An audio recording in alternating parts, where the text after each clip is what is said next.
The sound of stilettos clicking against marble echoed through the office hallway as Victoria Bennett stormed into my design studio, her daughter, Madison, trailing behind with that all-too-familiar smirk. At 35, I had spent the last decade building Lena Rose from a small boutique into one of New York's most promising emerging fashion brands. But my stepmother had other plans. "I've canceled all your supplier contracts and given them to Madison," Victoria announced, tossing a stack of papers onto my desk. The board meeting just concluded. As the majority shareholder, I'd decided Lena Rose needs fresh blood. I looked up from the sketches I had been working on for our upcoming spring collection, my hands steady despite the rage building inside me. "Interesting choice," I replied, keeping my voice level. "My name is Lena Anderson, and this wasn't the first time Victoria had tried to sabotage me. Ever since she married my father 3 years ago, she had been positioning Madison to take over everything I had built. The fact that Madison had no fashion experience beyond shopping with Daddy's credit card apparently didn't matter. "Oh, don't act so surprised, Elena," Madison chimed in, examining her perfectly manicured nails. "Everyone knows Lena Rose needs updating. Your designs are so basic." At 26, my stepsister had never worked a day in her life. Yet here she was, ready to claim my life's work as her own. I thought about the journey that had brought me here. After my mother passed away when I was 20, I used her life insurance money to start Lena Rose, naming it after her favorite flowers. Every collection, every design carried pieces of her spirit. Now, Victoria and Madison were trying to erase that too. "The contracts will be transferred by the end of the week," Victoria continued, clearly disappointed by my calm demeanor. "Madison will take over as creative director. You can stay on as a consultant if you'd like." Her lips curved into a cold smile. "We're family after all." Family. The word felt bitter in my mouth. My father, Thomas Anderson, had been absent since Victoria entered our lives, too enchanted by his new wife to notice how she was systematically dismantling everything I had created. His signature was probably on those board documents too, though he hadn't bothered to show up himself. "That won't be necessary," I said, standing up. "I assume you'll want my office cleared out by tomorrow?" Victoria's eyes narrowed. "How generous of you to offer. Yes, tomorrow would be perfect. Madison needs to start working on salvaging what's left of this brand." As they turned to leave, Madison paused at the door. "Don't worry, big sis. I'll take good care of your little hobby." Hobby. 10 years of blood, sweat, and tears reduced to a hobby. I waited until their footsteps faded before allowing myself to feel the full weight of what had just happened. But instead of tears, I felt a strange sense of calm. Because Victoria and Madison had made one crucial mistake. They had underestimated me. Opening my desk drawer, I pulled out a leather-bound notebook, my mother's old journal. Inside were not just her thoughts and dreams, but also the contact information for her old friends in the fashion industry, people she had worked with during her own career as a designer, people who owed her favors. I pulled out my phone and dialed a number I had memorized but never used. After 3 rings, a familiar French accent answered. "Allo? Monsieur Laurent? This is Lena Anderson, Diana Rose's daughter." There was a pause, then warmth filled his voice. "Ah, petite Elena, your mother spoke of you often. How can I help?" I took a deep breath. "I need to call in that favor you promised her. It's time." My mother had always told me to keep my cards close until the right moment. While Victoria had been busy manipulating the board and stealing my contracts, I had been quietly preparing for this possibility. The suppliers she had canceled? They weren't the only ones in the industry, and they certainly weren't the best. That evening I worked late into the night, making calls, sending emails, setting pieces into motion. Victoria thought she had won, but she didn't understand the fashion industry like I did. She saw glamour and prestige. I saw relationships and craftsmanship built over years. My assistant, Sophie, stayed with me, her loyalty unwavering. "What are we going to do?" she asked, bringing me another coffee. I smiled, thinking about the plans already taking shape. "We're going to build something new, something better." By midnight, my office was packed up, but not in the way Victoria and Madison expected. The real designs, the ones that would have revolutionized Lena Rose, were safely stored away. What they would find tomorrow would be old sketches, outdated samples, nothing of real value. As I drove home that night, I thought about my mother's words from years ago. In fashion, like in life, timing is everything. Sometimes you have to let them think they've won before you show your true collection. The next morning, I arrived early to find Madison already in my office, surrounded by moving boxes. She looked up, surprised to see me.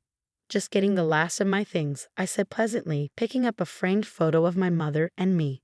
"Whatever." Madison shrugged. "Just make it quick. I have a meeting with the design team in an hour. We're going to completely revamp the brand's image." I nodded, hiding my smile. What Madison didn't know was that half the design team had already resigned, following me to my next venture. Loyalty in fashion was rare, but my mother had taught me to treat everyone, from seamstresses to models, with respect. It was paying off now. As I walked out of the Lena Rose building for the last time, I didn't look back. Victoria and Madison thought they had destroyed me, but they had actually set me free. The real story was just beginning, and Paris Fashion Week was only 11 months away. That night, I sat in my apartment, surrounded by sketches and fabric samples. My phone buzzed with a text from Monsieur Laurent. "Everything is arranged. The atelier in Paris awaits you. Your mother would be proud." I ran my fingers over the soft leather of my mother's journal, thinking about the journey ahead.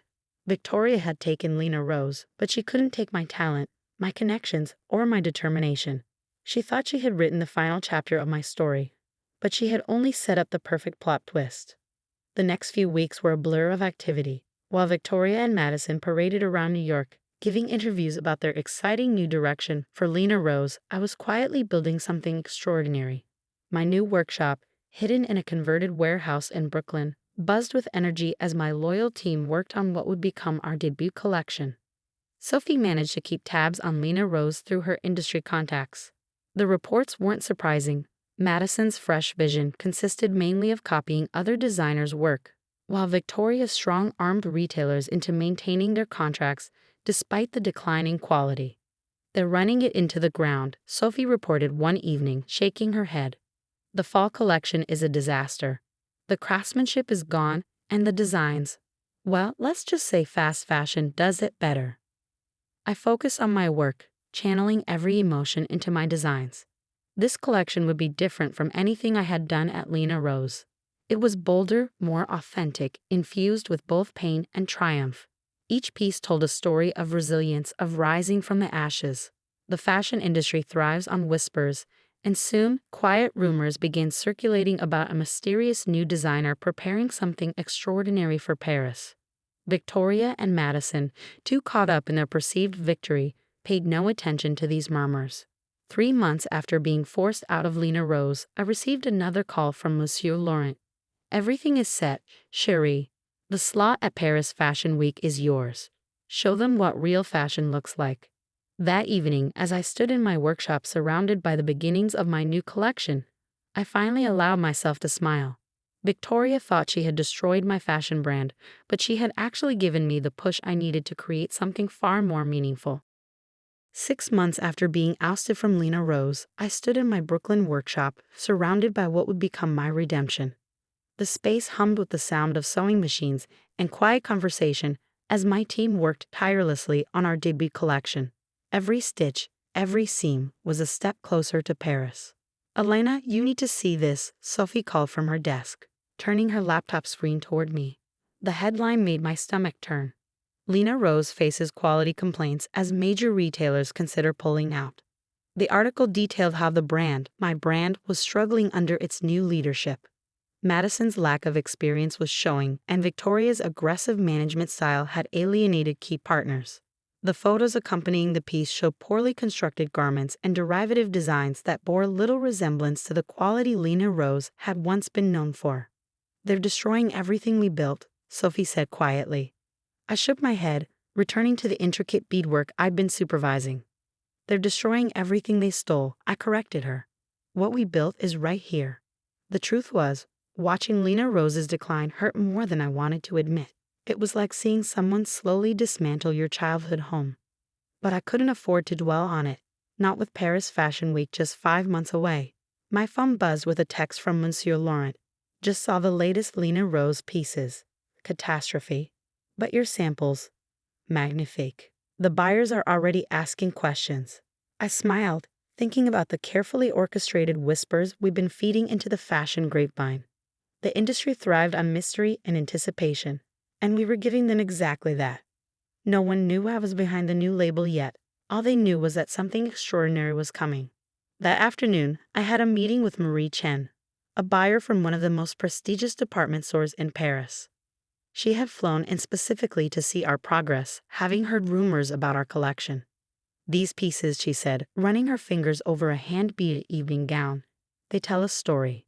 Each one is like a chapter in a book I can't wait to finish reading. I watched as she examined the craftsmanship, noting how her eyes widened at certain details. This wasn't just fashion. It was artistry, emotion translated into fabric and form. Every piece carried echoes of my journey, strength disguised as elegance, resilience masked as beauty. The market is hungry for something real, Marie continued. Something with soul. Lena Rose used to have that, but now, she shrugged eloquently. Their latest collection feels empty. But this, she gestured to the workshop, this is what fashion should be. After she left, I received an email that made my heart race. The Chambre Syndicale de la Haute Couture had reviewed our preliminary submissions. We were officially approved for the Haute Couture segment of Paris Fashion Week, a rare honor for a new label. That evening, as I was leaving the workshop, I quite literally ran into my father outside the building. The shock on his face told me he hadn't known this was where I'd been working. "Elena," he said, looking confused. "What are you doing here?" I straightened my spine, meeting his gaze. "Working, Dad. Something you might want to remind Madison about." He had the grace to look uncomfortable. "About that, I know things have been difficult, but Victoria assures me Madison is learning quickly. The transition has been disastrous?" I supplied. "Yes, I've seen the reviews. Was it worth it, Dad? Trading your daughter's dream for your wife's approval?" "Elena, that's not fair. We're still family." "Family?" I laughed, but there was no humor in it.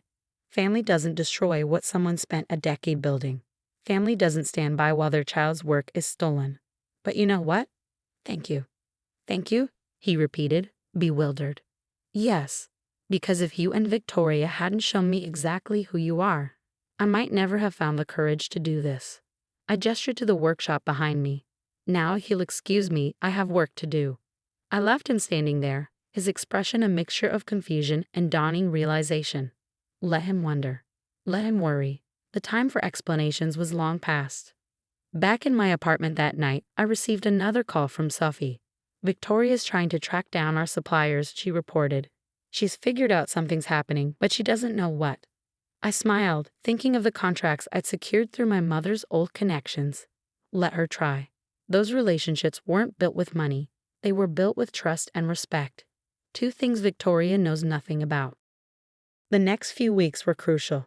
As we finalized the collection, news of Lena Rose's troubles continued to mount. Madison's attempts to copy other designers had resulted in several legal threats, and Victoria's response, throwing lawyers and money at the problem, only made things worse. One morning, I arrived at the workshop to find an unexpected visitor waiting. It was Isabella Romano, one of the most influential fashion journalists in the industry. "I hope you don't mind the ambush," she said, rising from her seat.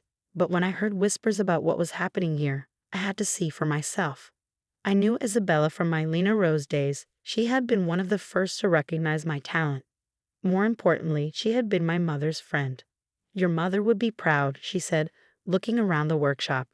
"She always said you would surpass her, and now I see it. This collection. It's not just fashion, it's a statement." As she toured the workshop, examining pieces and talking with my team, I could see her piecing the story together. Isabella had always been known for her ability to spot not just trends but narratives in the fashion world. "You're not just creating clothes," she said finally. "You're creating redemption. This is your response to what happened at Lena Rose, isn't it?" I nodded, seeing no point in denying it. Everything they took from me taught me something. Every betrayal made these designs stronger.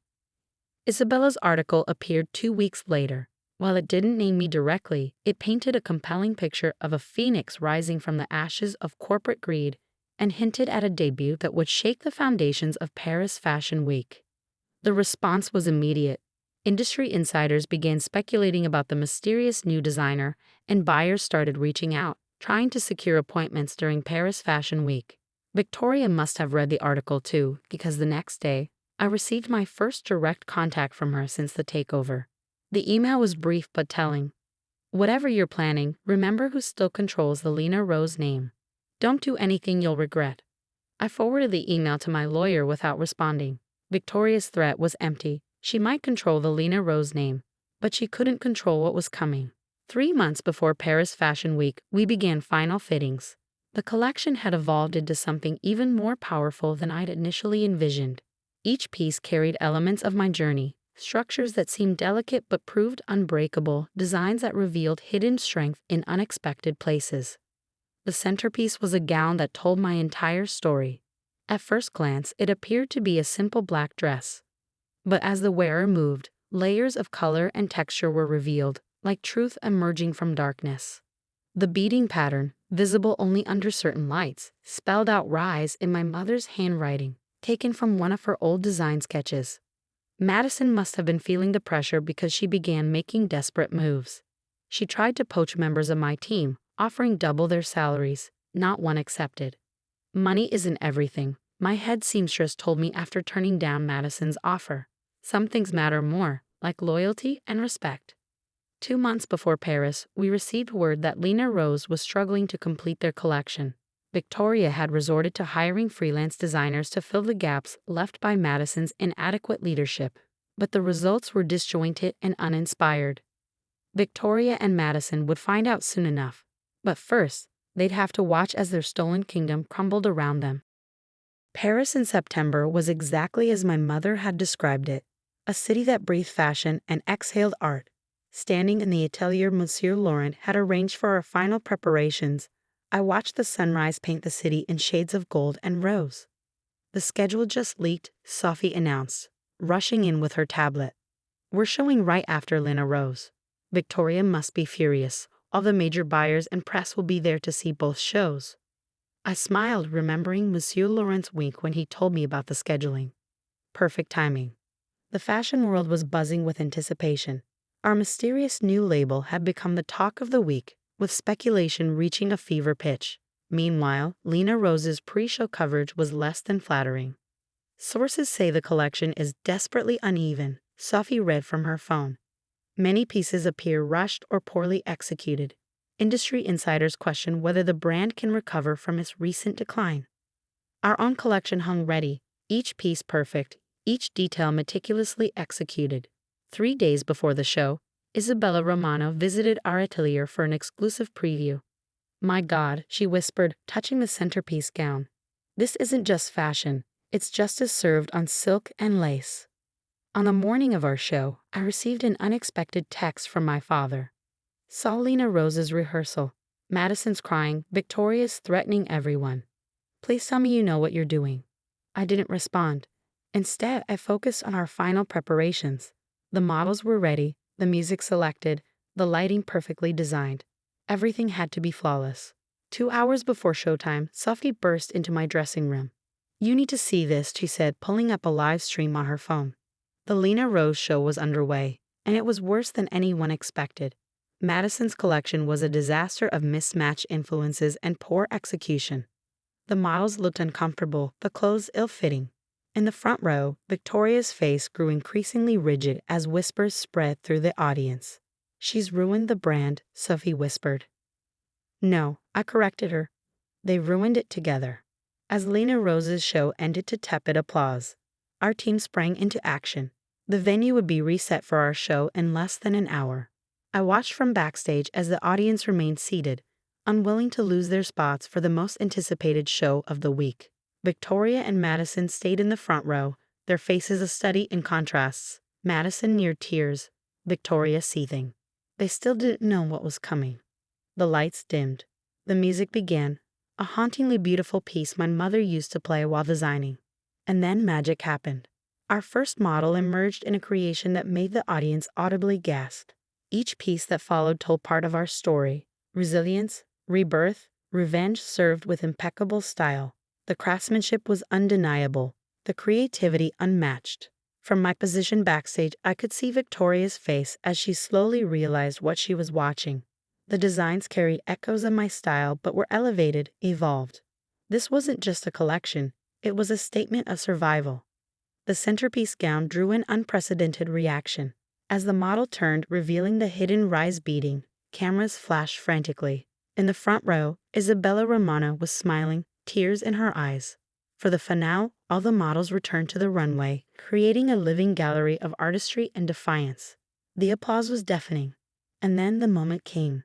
As tradition dictated, the designer needed to take a bow. I stepped onto the runway, and the room went silent for a moment before erupting into even louder applause. Victoria's face went pale. Madison's mouth fell open. Isabella Romano was the first to stand, triggering a standing ovation that seemed to shake the venue. Fashion editors were already typing frantically on their phones. Buyers were signaling their assistance. I walked the length of the runway, stopping directly in front of Victoria and Madison. "Thank you for teaching me to rise," I said just loud enough for them to hear over the applause. The aftermath was immediate. Buyers swarmed backstage, orders were placed, and exclusive contracts were offered. But the real satisfaction came from watching Victoria and Madison try to slip out unnoticed, only to be confronted by journalists asking about their connection to the designer who had just triumphed. "Elena, Monsieur Laurent embraced me backstage. Your mother would be so proud. You have not just survived, you have soared." The post-show press conference was electric. Journalists wanted to know everything about my departure from Lena Rose, about the inspiration behind the new collection, about what came next. Sometimes, I told them, losing everything shows you what you're truly capable of creating. As hashtags trended and orders flooded in, Sophie showed me the first online reviews. Historic debut, a star reborn, the future of fashion has a new name. Victoria's carefully constructed world was crumbling, and she knew it. Her phone calls went straight to voicemail. Her emails remained unanswered. Her power had always been borrowed, mine was earned. The next morning, as Paris Fashion Week continued, the true impact of our show became clear. Major retailers were already canceling their Lena Rose orders, choosing instead to invest in my new label. The industry had spoken. "What happens now?" Sophie asked as we watched the sunrise over Paris. I smiled, thinking of all the designs still waiting to be brought to life. Now we build something true. The fashion world is built on beauty, but it stands on truth. Victoria and Madison had tried to steal my legacy, but they had only succeeded in forcing me to create something far more powerful, my own destiny. The morning after the show, Paris was covered in headlines. My phone wouldn't stop buzzing with notifications as the fashion world processed what they had witnessed. But the message that caught my attention came from an unexpected source, my father. "I'm in the lobby of your hotel. Please, can we talk?" I considered ignoring it, but something in me had shifted. Success hadn't just given me confidence, it had given me peace. I texted back, 15 minutes. He looked older than I remembered, sitting there in the elegant hotel lobby. When he saw me, he stood up, then seemed unsure whether to hug me or shake my hand. He ended up doing neither. "Your mother's beading technique," he said quietly. I recognized it in the finale piece. She would have loved that. "You noticed?" I was surprised. He had always seemed so disconnected from our fashion discussions. "I noticed everything, Elena. I was just too weak to stand up for it. For you." He pulled out his phone, showing me the morning's headlines. "But you didn't need me to, did you?" The headlines told the story. Fashion's phoenix rises. Elena Anderson's triumphant return overshadows Lena Rose's disaster, and Victoria Bennett's fashion empire crumbles as stepdaughter claims crown. "Victoria's furious," he continued. "She's been up all night trying to do damage control, but the buyers are canceling orders left and right. Madison," he paused. "Madison finally admitted she's in over her head." I sipped my coffee, letting him fill the silence. "I'm selling my shares in Lena Rose," he finally said. "I should have done it the day Victoria suggested pushing you out. I'm sorry, Elena. I failed you." "Yes, you did," I agreed calmly. "But that failure taught me something important, how to stand on my own." Back in my suite, Sophie was managing the flood of interview requests and order inquiries. "The numbers are incredible," she reported. "Every major retailer wants exclusive pieces. The waiting list for the centerpiece gown is already 3 months long." My phone buzzed with another message, this time from Victoria. "You've ruined everything. I hope you're happy." I forwarded it to Isabella Romano, who was writing a follow-up piece on the fashion industry's changing of the guard. Some stories told themselves. Over the next few days, the full impact of our show continued to ripple through the industry. Lena Rose's stock was plummeting, and board members were calling for Victoria's removal. Madison had disappeared from social media after a disastrous interview where she couldn't explain basic design terminology. But I was focused on the future. In meetings with buyers and fashion houses, I laid out my vision for the brand. This wasn't just about clothes, it was about empowerment, about rising above circumstances to create something authentic. Your story sells, Marie Chen told me during one such meeting. But your talent? That's what's going to build an empire. A week after the show, I received an unexpected visitor at our Paris atelier. It was Madison, alone and looking very different from the smug girl who had helped steal my company. I didn't know, she said without preamble, about fashion, about design, about any of it. Mom just said it would be easy, that anyone could do it. I continued sketching, letting her squirm. The thing is, she continued, watching your show, I finally understood what real design looks like, what real talent is. She placed an envelope on my desk.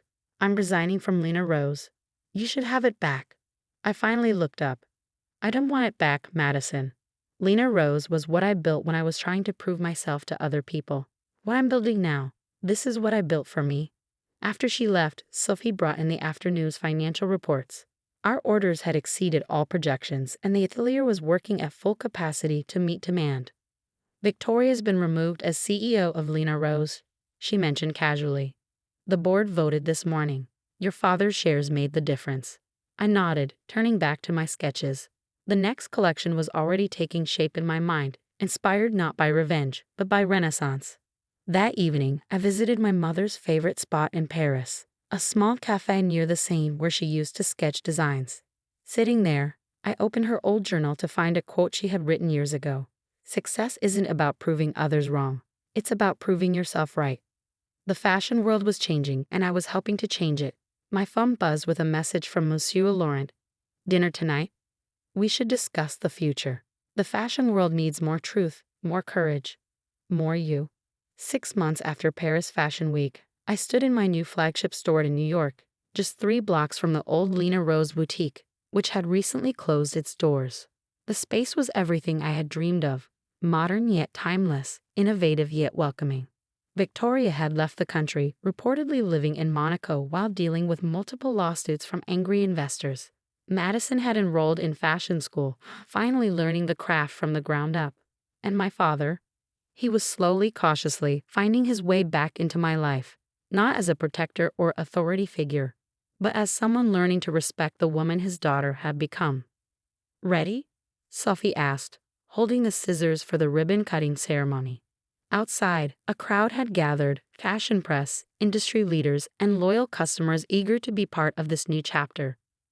Isabella Romano stood in front, notebook ready, while Monsieur Laurent beamed proudly from the sidelines.